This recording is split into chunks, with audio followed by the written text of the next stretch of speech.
The SR-71 Blackbird, the world's fastest stealth spy plane.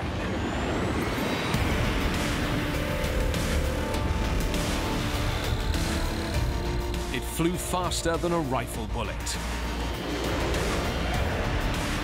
3 times the speed of sound. It looks like it's part spaceship, part airplane. And when you see it in the air, it's a piece of artwork.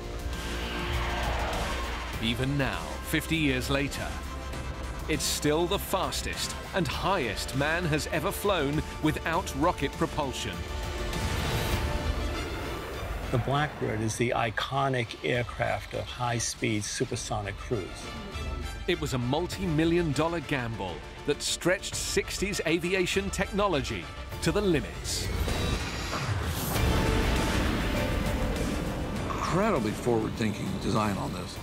No high-powered, computers. There's rooms of people with slide rules and calculators. The thing that's special about the Blackbird was it was all miracles.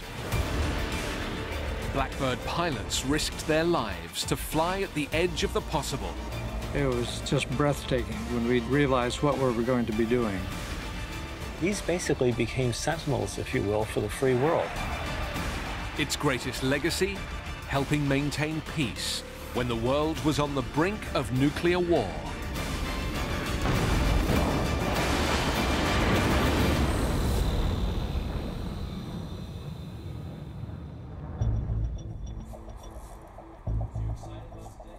January 1966. 2 ace test pilots prepare for a critical experimental flight. The plane they're about to fly is an ultra-fast covert military jet, and it's just been modified to maximize performance. In the cockpit is a pilot with 4,000 flying hours under his belt, Bill Weaver. We took off about 11 something in the morning. We headed out on the program route. Everything was okay, routine. In the back seat is reconnaissance expert Jim Zwayer. Copy that. Flying at Mach 3.2, Weaver banks into a turn. And without warning, one of his engines stalls.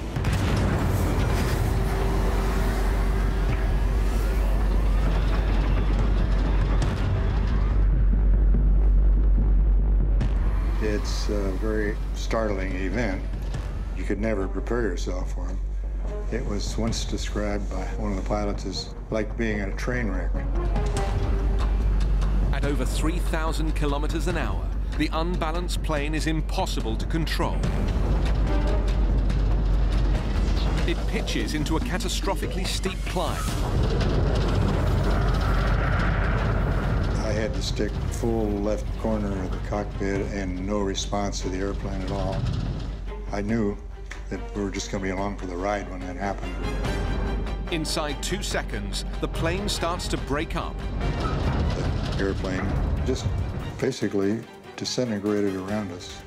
The quest to build the world's fastest spy plane is on the edge of disaster.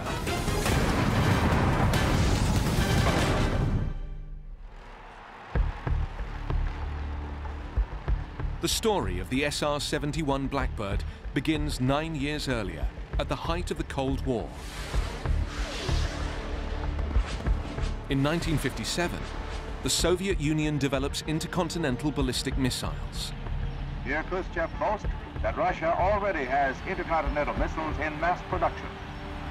The threat of a direct nuclear strike on US cities makes gathering intelligence on the Soviets' nuclear arsenal a top priority.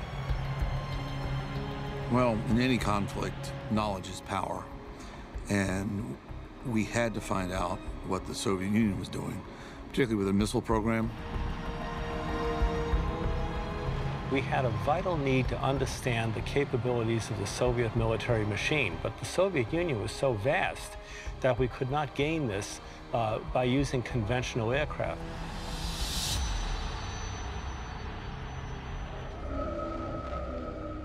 America needs specialist spy planes to fly reconnaissance missions deep into Soviet territory. Without being detected by radar and shot down by enemy jets.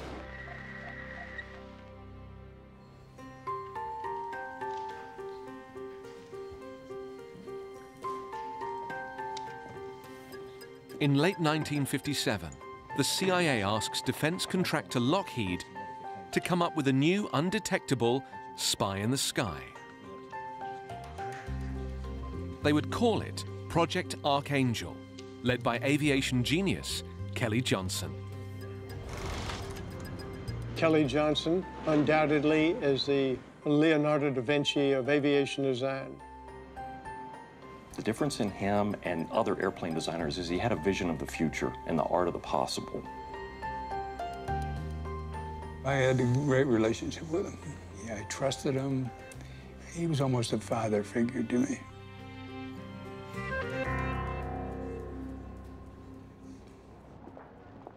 Johnson had worked for Lockheed since 1933. He'd put together a small maverick design team just outside Los Angeles, nicknamed the Skunk Works. Johnson's team had designed several military planes, including a supersonic jet fighter, the iconic Lockheed F-104 Starfighter. By the late 50s, Skunk Works was at the top of its game.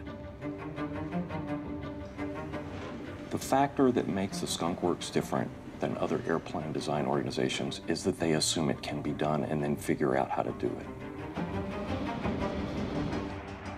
Back in 1955, Kelly Johnson had created America's first plane specifically designed for spying.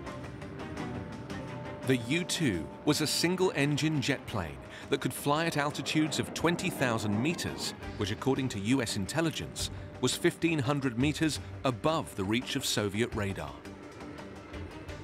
The idea behind the U-2 was to fly so high that the very sophisticated Russian radars would not be able to detect it.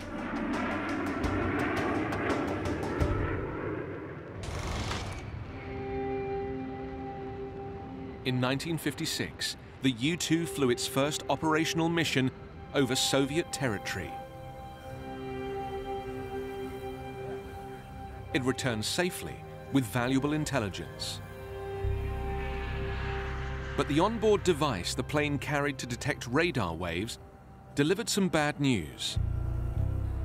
Soviet radar had tracked its every move. From our estimates, if the U-2 were to fly above a certain altitude, it could not be detected. The problem is we were wrong. The Soviet radars were better than we thought they were. The only comfort was that the Soviets had no means of downing the U-2 at this altitude. Yet. The Skunk Works team knew it was only a matter of time before Russian missile technology would catch up, with disastrous consequences. They would have to deliver the new undetectable spy in the sky, and fast.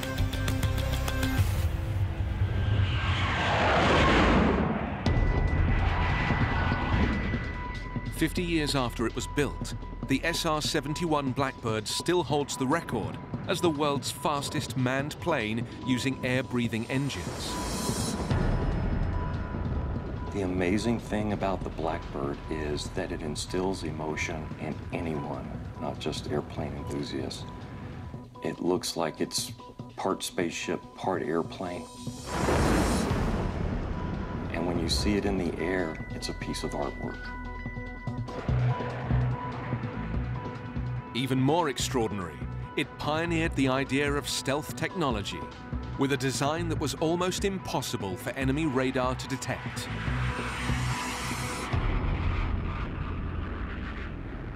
But reaching this pinnacle of aviation technology wasn't easy.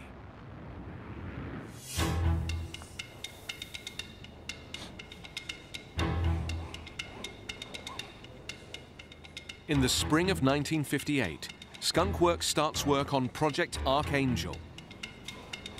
the CIA's top-secret plan to replace the vulnerable U-2 spy plane. Kelly Johnson knows the new design will have to fly much higher than its predecessor to evade advancing Soviet radar systems. And also much faster to get out of trouble even if detected. As the missile threat evolved, speed now became very, very important. And so if you have a fast-moving target that may be also turning or maneuvering itself, it poses a very difficult challenge to an intercepting missile. But the CIA wants more. The order for a new super spy plane had come from President Eisenhower himself. And he wants it to be invisible to radar.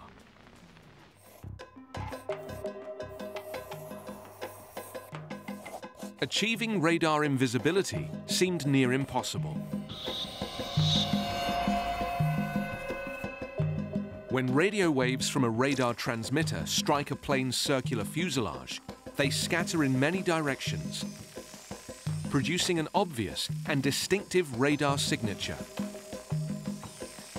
Reducing this signature will require nothing less than a radical rethink of aviation design. Yet, in 1958, the idea of such stealth technology is in its infancy.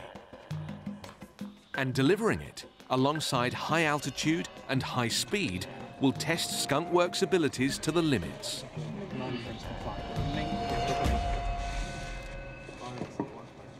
The Skunk Works team began looking at designs to meet these requirements of higher than 80,000 feet, faster than 2,000 miles per hour, as well as being reduced in radar cross-section.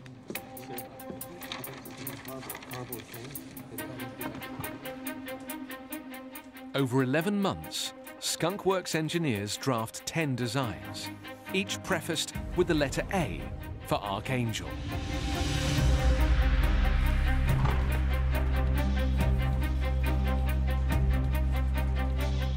Some aim for a reduced radar signature, others to achieve speed or height. None manage all three. The front runner is the A-10, capable of flying far higher than the U-2 and at over 3 times the speed of sound, Mach 3.2. But performance comes at a price. Its shape will make it highly visible to radar. In March 1959, things become critical at a meeting with the CIA's head of black operations. Kelly Johnson argues that the A-10 is the best design, despite its radar visibility. Designed to fly so high and so fast that even if detected, the Soviets will have no time to react. There was always a debate from the time of the U-2 onwards about which was the best way to defend a high-altitude reconnaissance aircraft. The CIA knows the president isn't about to settle for speed over stealth. It looks like the end of the road for Project Archangel.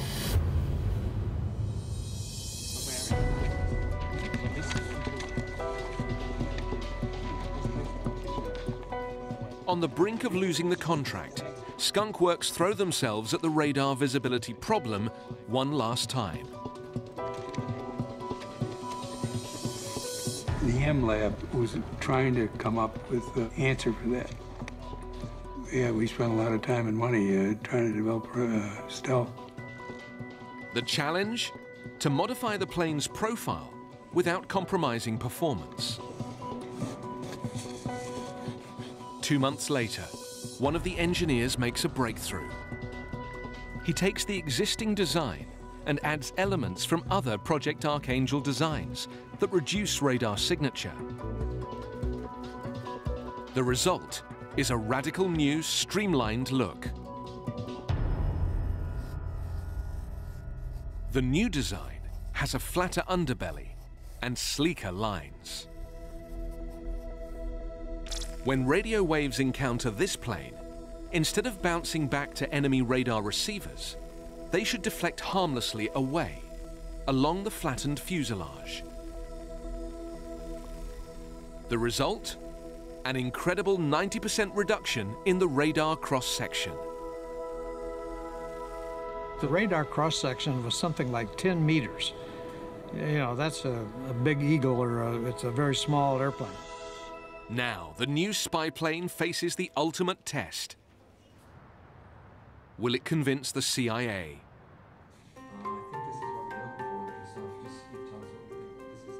Kelly Johnson tells the agency the new plane will fly 8 kilometers higher than the U-2, at 3 times the speed of sound, and all the while presenting the radar profile of a large bird. On February 11th, 1960, the CIA approves a $96 million contract for Skunk Works to build a dozen spy planes, now called the A-12. There is no time to waste, because just 3 months into the project, disaster strikes.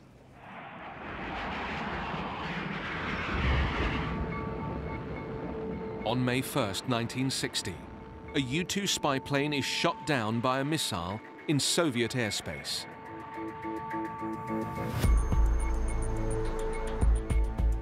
The pilot, Francis Gary Powers, survives.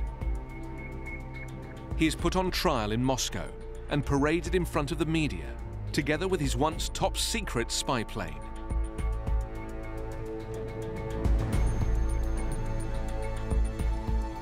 It's an ominous sign of how fast Soviet technology is developing. Because Powers' plane had been downed by a state-of-the-art radar-guided surface-to-air missile, the Dvina SA-2.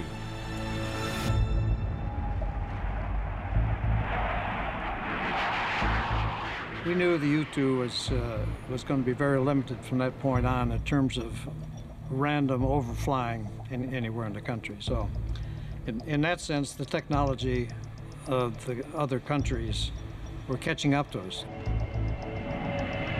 More than ever, the United States needs a spy plane that can't be shot down. Skunk Works feels the pressure. Building a plane with the futuristic qualities they'd promised the CIA is a monumental challenge.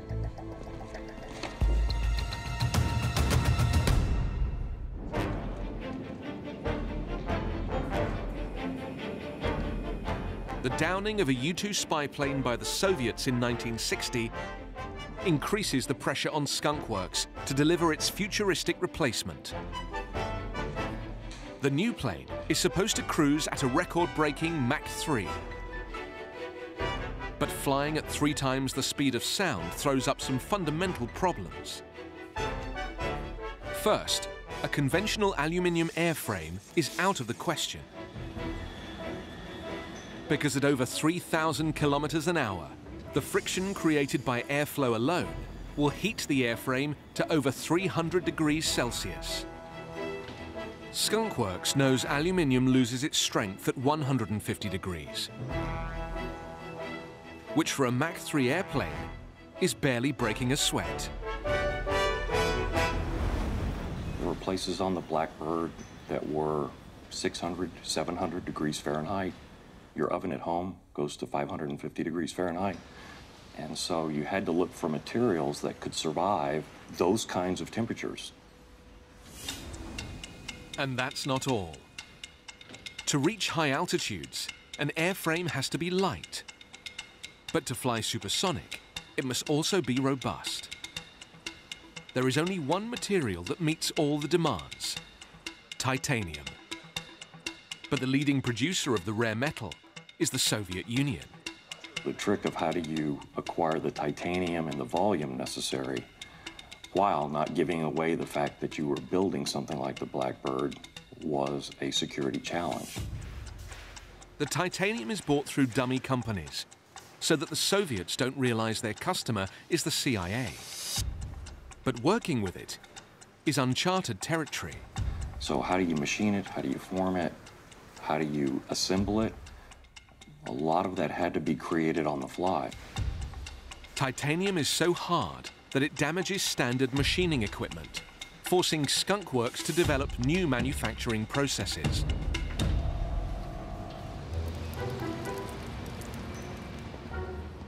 "300-degree temperatures pose another problem. Metal expands when hot. To ensure the plane's panels fit together tightly when flying supersonic, they need to fit loosely while on the ground. No big deal, except when it comes to the fuel tanks. There's no internal bladder tanks. There's no internal metal tanks. The skin of the airplane is the tank. As a result, it was a leaky airplane. You would see this aircraft sitting on the ground with a puddle of fuel under it. Traditional aviation fuel is highly volatile and liable to explode at the high temperatures generated in flight. So Skunk Works asked Shell to develop a brand new fuel, an exotic mix of hydrocarbons and lubricants with exceptionally low volatility, which they call JP7. I've seen the crew chiefs throw cigarette butts and matches. It extinguishes, it won't catch on fire. This is just one of many ingenious solutions that Johnson's team devises to overcome a string of engineering challenges. Kelly wanted the simplest answer you could have. One of his rules was one miracle per program. The thing that's special about the Blackbird was it was all miracles.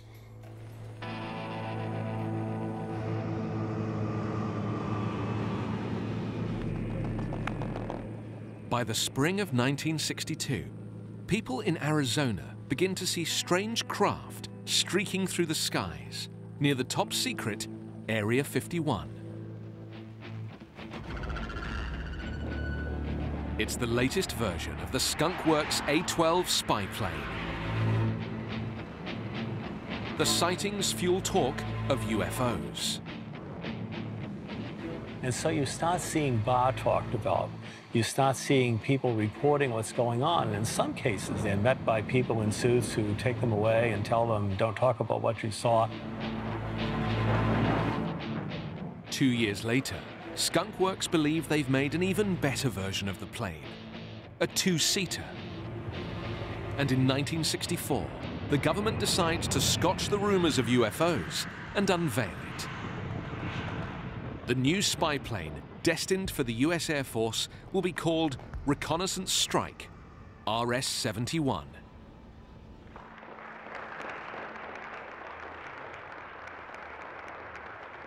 But the speech by President Johnson doesn't go as planned.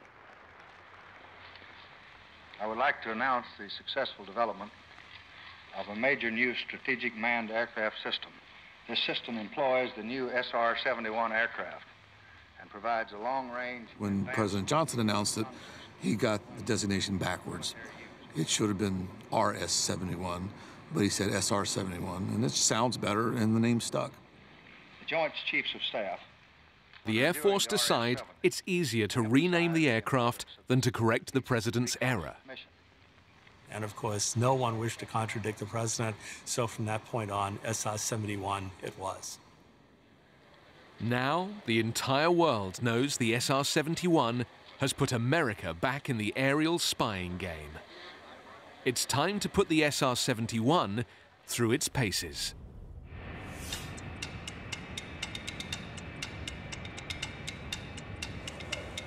December 22nd, 1964. A Blackbird completes its final flight checks at Lockheed's Plant 42 in Palmdale, California. It is the first official test flight of the SR-71. Test pilot Bob Gilliland has the dangerous privilege of being first in the cockpit. He has been handpicked by Kelly Johnson himself. One glance and you could see it was high and fast and big and long. There were a whole lot of guys around the world that would like to have been in my position, but I was in the one that Kelly wanted to do it with, and so that's a hell of a high honor for me, and maybe perhaps my highest honor of all.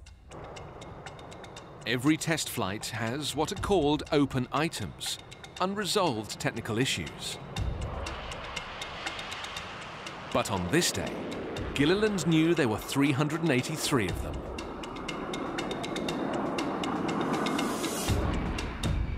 Initially, Kelly Johnson and Gilliland agree not to push the plane too hard. Kelly had said it's considered a successful flight if we just take off, leave the landing gear down, fly around and come back in and land. But then he says to me, how do you feel about going supersonic on the first flight? So I said, I have great confidence in our escape system here, so it's okay with me.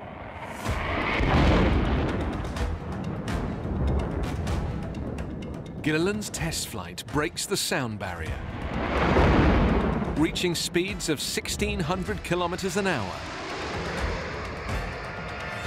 cruising at 15,000 meters, over 3 kilometers higher than a commercial jetliner. But extreme performance demands extreme concentration. The tiniest error can spell disaster. The pilots referred to the Blackbird as being a 3-second airplane. Every 3 seconds, you had to look at the instruments and make sure everything was working the way it was supposed to. I got on down there for landing, and Kelly says, how's your fuel state? I said, excellent. So he says, well, how about a flyby? So we did a flyby.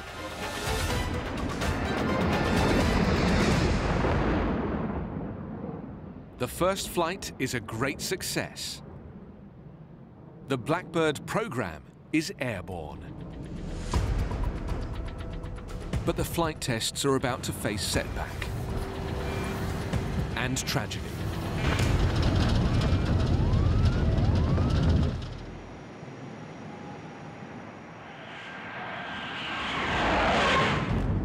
In January 1966, a crucial test flight for the Blackbird SR-71 spy plane is about to run into trouble.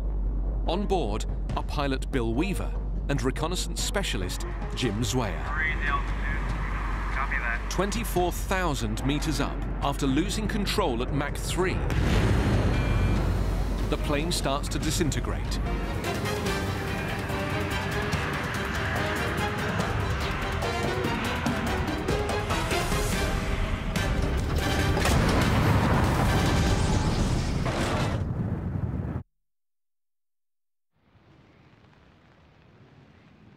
At Edwards Air Force Base, Weaver and Zweyer's Blackbird disappears from the tracking radar. Both crew members are presumed dead.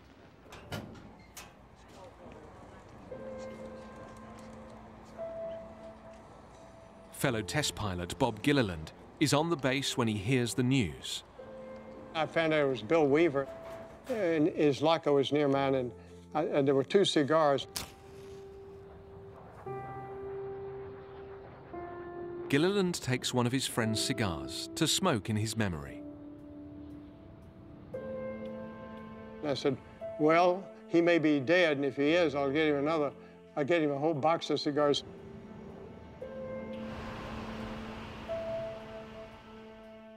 But Bill Weaver isn't dead. He had been free-falling from the very edge of space. I thought I was having a terrible dream, a nightmare. And then I realized I wasn't dreaming, so I must be dead.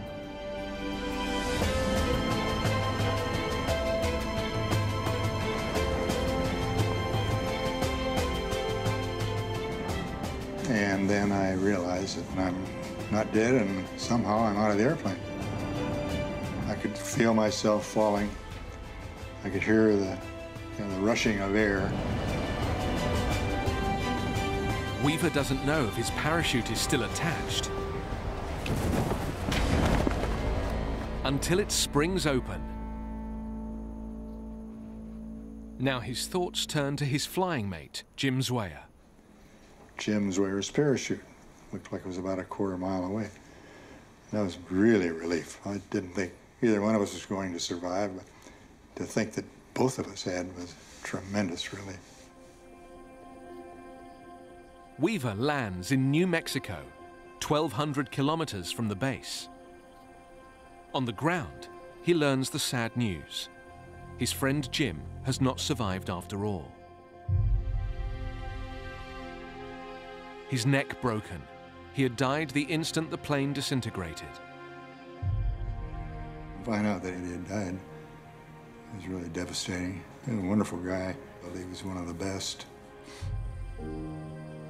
An investigation found that optimizing the plane's performance had made it less stable.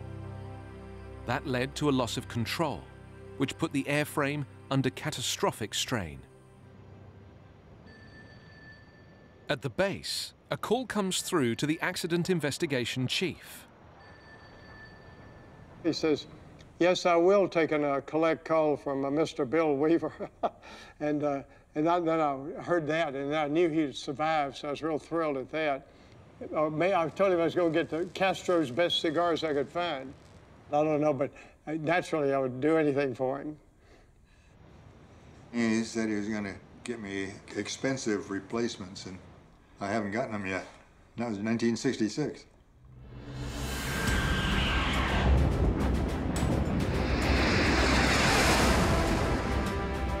By 1967, Skunk Works finds solutions to all the Blackbird's design problems.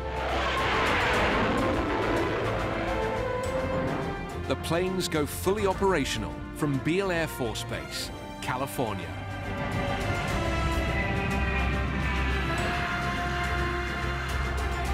Now, America just needs the men to fly them.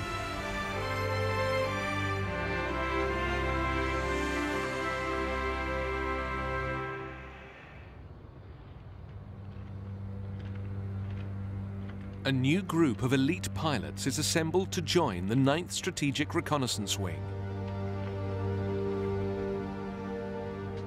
They are the best of the best. None of us had ever seen the airplane. And you can't imagine what that felt like to see that airplane come in. It was just breathtaking when we realized what we were going to be doing.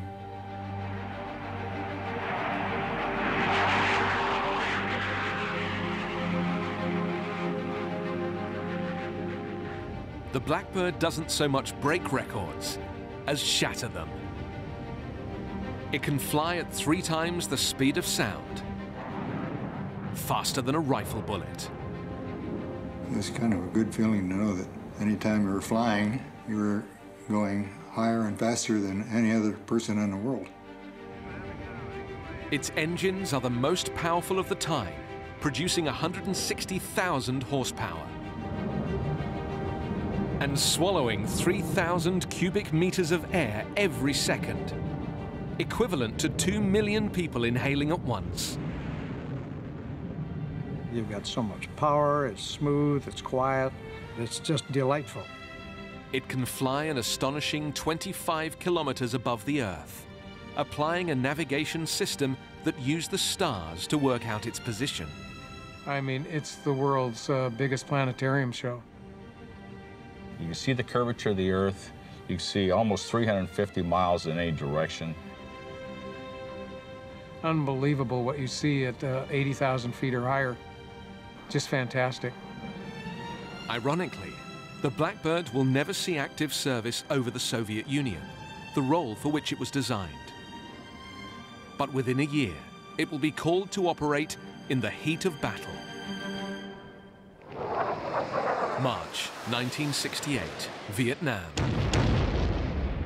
A daunting theater of war for the Blackbird's first combat mission. Its objective? To find an enemy Viet Cong site deep in the jungle, a supply area used to mount the siege of US Marines at Khe Sanh. The Blackbird delivers. Its high-resolution ground mapping radar reveals the secret site, enabling B-52 bombers to attack, ending the siege.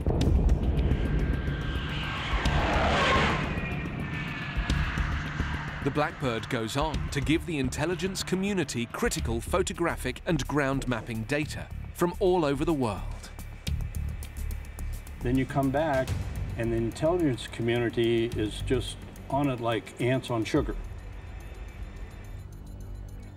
Okay, what has changed? Have they brought in some new defensive system, or what are we seeing here that's different from the last time we flew an area?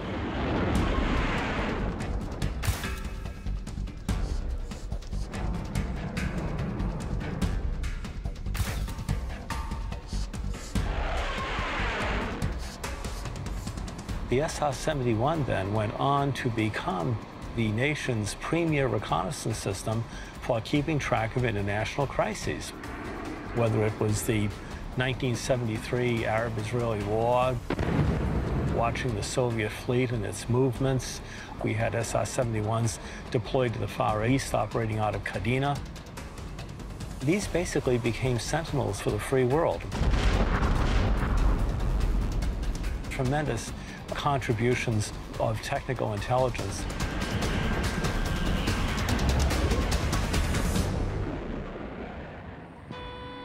But the Blackbird is no longer invisible.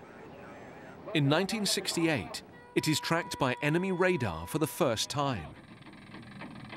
And as surface-to-air missiles grow ever more effective, Blackbird crews will soon face a direct attack.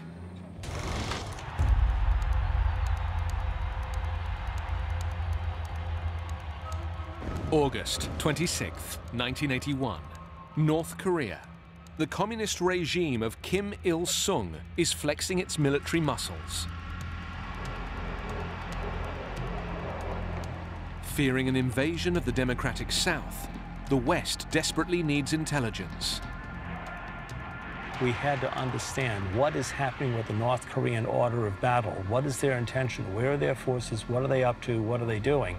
And there was only one system that could furnish that information, and it was the SR-71. 17 years after its first flight, the Blackbird is still the world's best spy plane. Now, it'll fly secret missions to locate the North Koreans' anti-aircraft missiles. Okay, just leveling out. No problem, Skip. Pilot Maury Rosenberg is tasked with flying over the DMZ, a demilitarized zone between North and South, but one known to be within reach of enemy missiles. Most of the missions were through the DMZ, where we would make anywhere from 3 to as many as 4 passes, east to west, west to east, etc. That's looking good, looking real good. The plane carries equipment to warn of enemy radar activity. Nothing yet. Rosenberg and his reconnaissance specialist, Ed McKim, complete 2 passes without the monitor lighting up.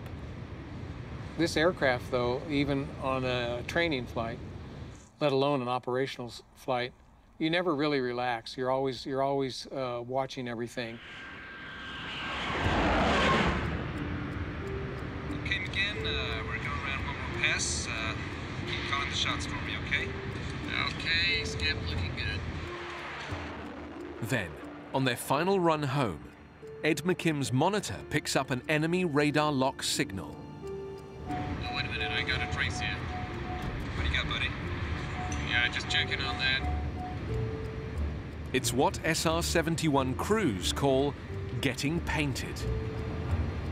We were on our last pass, and Ed was an old pro by now, so when the sight locked on, he was in a relatively calm voice, and he said, "Oh, they're looking at us, they're painting us." Okay, yeah, we've been painted. Okay, that's no problem, they do that all the time. They've been spotted. The North Koreans haven't fired on a spy plane yet, but they do sometimes fake a signal to make the crew think they're under missile attack. Wait a minute, I got something. And as we're progressing, he says, he said they've simulated a missile launch. Yeah, we have a launch. We have a simulated launch. Got me simulated launch. Simulated launch. Accustomed to fake launch signals, the crew aren't concerned. They only need to worry if the missile responds, which means it is in the air and on its way. Okay, it's all good, it's all good. And I started taking a peek over the nose of the airplane, and then in a higher voice and a little higher pitch, I hear Ed said, "Oh my God, the missile answered." Missile is answered, missile is answered. We have a live missile. Live missile, copy that. Live missile climbing on your right-hand side. I don't see it. A radar-guided surface-to-air missile is racing through the air, at 2,500 kilometers an hour. Still climbing. Okay, I see it visual. About that time is when I actually had picked the missile up. I would guess that it was in the neighborhood of 40 to 50,000 feet already. And the next few seconds, I could tell it was rapidly climbing.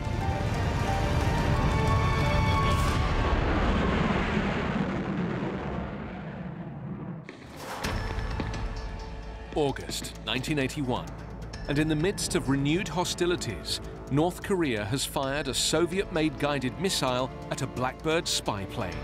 Okay, I see it visual. Aircrew Maury Rosenberg and Ed McKim have less than 1 minute to impact. It's climbing. The window to shoot the missile and the missile to get to us is less than about 50 seconds. All pilot Rosenberg can do is try to outmaneuver the missile. And Ed said, let's turn off track. And I said, okay. So we started to turn towards the left. Obviously, we didn't want to go right into North Korea. But he doesn't have the agility of a fighter jet. I believe he's still climbing. Once I had a good visual and I could see it, and as we started to turn, I could see the missile didn't change course. Contrails out. Ish gone. Missile exploded. The Blackbird is saved by its speed. The enemy just don't have time to recalculate the target coordinates and redirect the missile. I saw the missile go by on the right side and explode. It's hard to judge distance at altitude because there's no reference. So I'm guessing that the missile was probably within a mile and a half of the aircraft. I was a little close. At Mach 3, that's equivalent to just 2 seconds from impact. I actually felt pretty relieved when we got on the ground that nothing else happened. Just as Kelly Johnson had predicted, even when it is detected, the Blackbird proves just too fast to catch. The Soviets even developed the MiG-25 jet fighter to bring it down. But not a single SR-71 is ever lost to enemy fire. An unmatched record. There was really no weapon system that we knew of that could touch the Blackbird. 9 years later, and the Blackbird is still the world's fastest spy plane. But now, a new technology is taking over its role.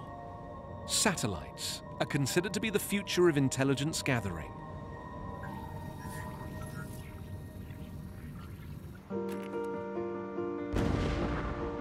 In March 1990, the Blackbird program is shut down.